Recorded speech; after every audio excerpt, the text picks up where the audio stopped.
ঈশ্বরের মুখ বলতে কি বোঝায়? বাইবেলে অনেক জায়গায় ঈশ্বরের মুখ সম্বন্ধে উল্লেখ আছে।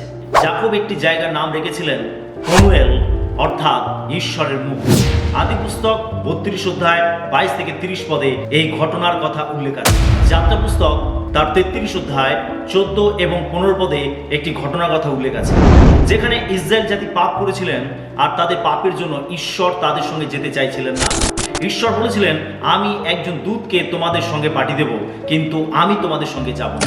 অবশেষে মোশি প্রার্থনা করেছিলেন এবং ঈশ্বরের কাছে অনুনয় বিনয় করেছিলেন যে যদি তোমার শ্রীমুখ আমাদের সঙ্গে সঙ্গে না যায় তাহলে আমরা এখান থেকে যাব না।